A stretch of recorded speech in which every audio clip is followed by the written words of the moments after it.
Sa korte sa Pasig na muling nagharap si Pastor Apollo Kibuloy at ang nag-aakusa sa kanya na itinatago sa pangalang Amanda.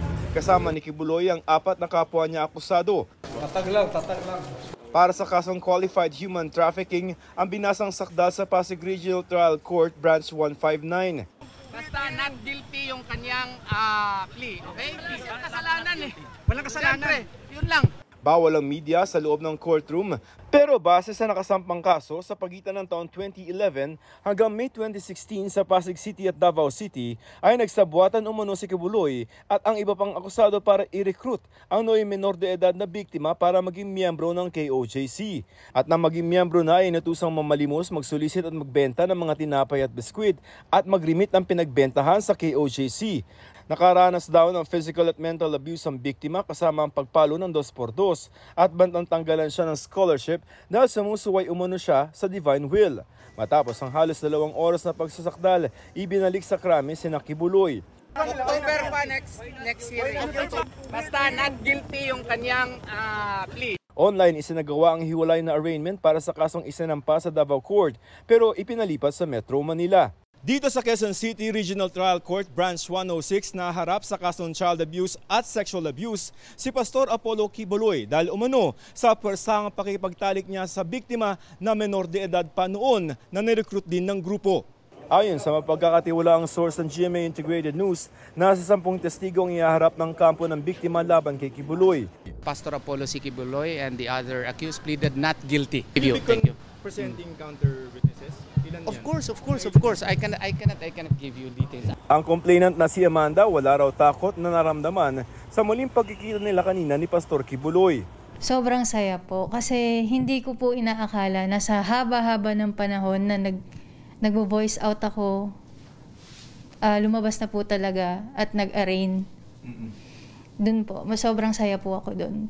Mula nang i-recruit maging miyembro ng Kingdom of Jesus Christ sa Davao, naging close in pastoral daw siya, maliit na grupo ng mga pinili mga miyembro para personal na magsilbi kay Kibuloy.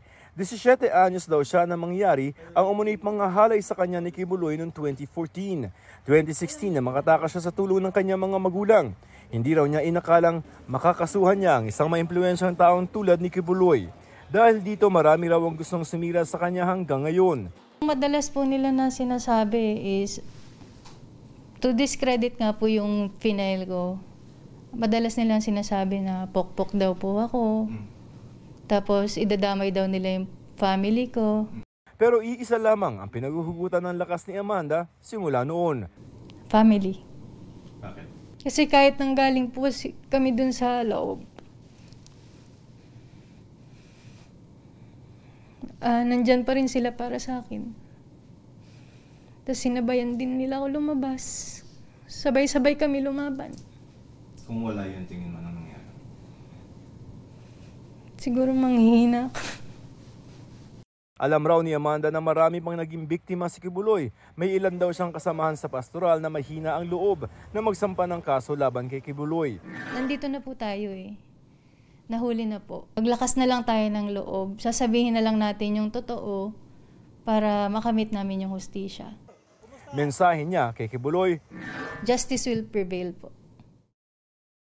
sinusubukan pa naming kunan ng pahayag ang kampo ni Kibuloy pero dati nang itinanggi ng kampo niya ang mga paratang.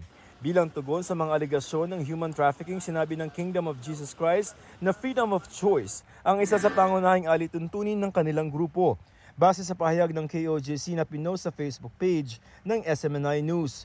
Hindi kailanman pwedeng pilitin ang sinuman na gawin ng isang bagay. Ibig sabihin kung mayroon nangyari o ginawa ang isang miyembro nito, ito'y dahil ginusto o pinili niya. Ayon sa KOJC, tinuturing na pinakamataas na uri ito ng pagkilala sa karapatang pantao at ito raw ang dahilan kaya masaya ang mga miyembro ng grupo sa kanilang ginagawa.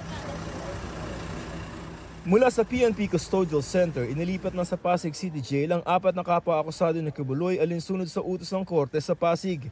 Iahalo sila sa regular na selda. Definitely, iahalo din po sila kasi wala na rin pong ibang bakanting selda. Otherwise, magsisiksikan po yung ibang selda kung magde-dedicate po tayo ng separate cell.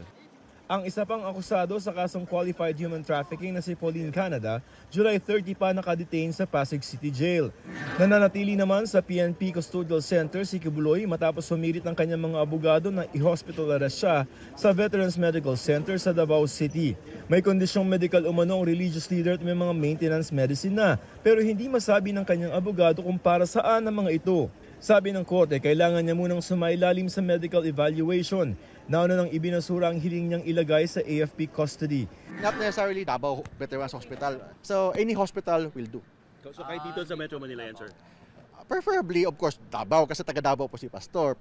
Git ng PNP, meron naman silang sapat na pasilidad para pangalagaan ang kalusugan ni Kibuloy. PNP General Hospital is just a few meters away from the custodial center po, and the PNP is ready to provide him the necessary medical assistance and attentions if needed po. Para sa GMA Integrated News, Joseph Morong, ang inyong saksi.